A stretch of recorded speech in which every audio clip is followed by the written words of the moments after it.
बच्चों प्रश्न है, जैकब ने 12,000 रुपये 3 साल के लिए 10% प्रतिवर्ष के दर से निवेश किया। 3 साल बाद जैकब को मिलने वाली राशि और चक्रवृद्धि ब्याज क्या होगा, हमें निकालना है। 3 साल बाद के बाद उसको जो कितनी राशि मिलेगी वो निकालनी है, यानी कि मिश्रधन निकालना है और ब्याज भी निकालना है। ओके, तो चलिए क्वेश्चन को आगे बढ़ाते हैं। यहाँ पे जो रुपया है वो 12,000 है, यानी इतने रुपए जो है वो इन्वेस्ट करता है। तो ये मूलधन आपको जो हो गया, मूलधन P बराबर रुपया 12,000। ठीक है, अब वो आगे क्या कहता है, 3 साल के लिए, यानी समय N बराबर 3 साल, 10% प्रतिवर्ष के दर से, यानी ब्याज दर क्या है,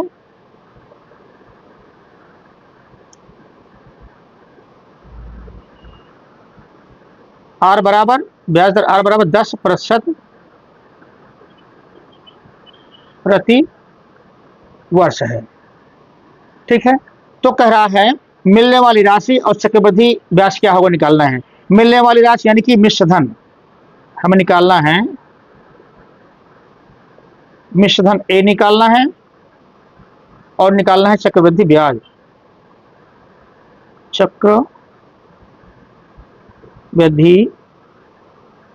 ब्याज जिसे बोलते हैं कंपाउंड इंटरेस्ट, हमें ये निकालना है।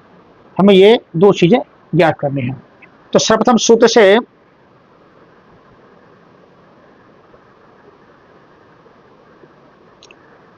मिश्रधन बराबर,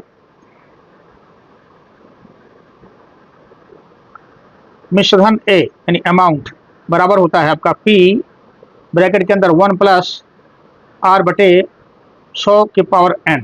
हम यहाँ रखेंगे मान, P है हमारा 12,000, 1 प्लस R है 10 बटे 100, N है 3 साल। इसे सॉल्व करेंगे, 12,000 गुणे, इसको सॉल्व करेंगे तो हमारा क्या आएगा यहाँ पे, चलो इस बार सॉल्व कर देता हूं मैं।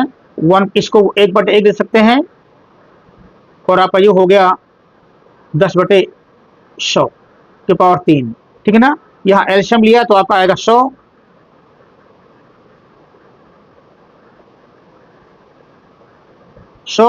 1 का भाग 100 में दिया 100 आएगा, तो 100 का गुणा 1 में किया 100 आएगा। 100 का भाग इसमें दिया 1, इसमें गुणा किया 10 प्लस 10, ये आएगा की पावर 3 हो गया। अब जो है हमारा ये निकला 12,000 गुणे 100 प्लस 10 110 बटे 100 की पावर 3। ये एक जीरो कट गए। अब हम इसको लिख सकते हैं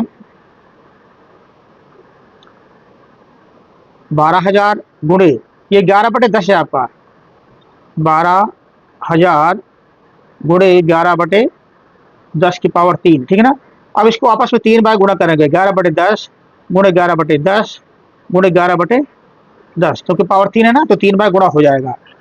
1 2 3 जीरो कट गए, 1 2 3। अब ये आपका मिला 12 गुणे 11 गुणे 11 गुणे 11। इसको हमें गुणा करना है, तो गुणा करने पर आएगा 15,972। इसका आपस में गुणा करेंगे तो 15,972 रुपए आएंगे। ये है हमारा मिश्रधन यानी कि A। तो जो हमें सवाल पूछ रहा था क्या क्या निकालना है, सवाल कर रहा था मिश्रधन निकालना है और चक्रवृद्धि ब्याज निकालना है। तो चूंकि चक्रवृद्धि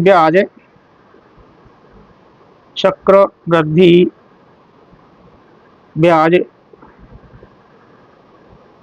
CI बराबर होता है कंपाउंड इंटरेस्ट बराबर होता है मिश्रधन में आप जो है अमाउंट घटा देंगे, मिश्रधन में आप जो है मूलधन घटा देंगे, यानी A में से P घटा देंगे तो आपके ब्याज निकल आएगा। A कितना है 15 निकला है हमारा 15,972 और P यानी कि मूलधन है हमारा 12,000। घटाएंगे तो आपका 0 0 जो है यहाँ पे, तो ये 972 हो जाएगा और 15 में से 12 गया 3, तो 3972 कितना रुपये आ गया चक्रवृद्धि ब्याज। तो हमारा जो आंसर हुआ, अतः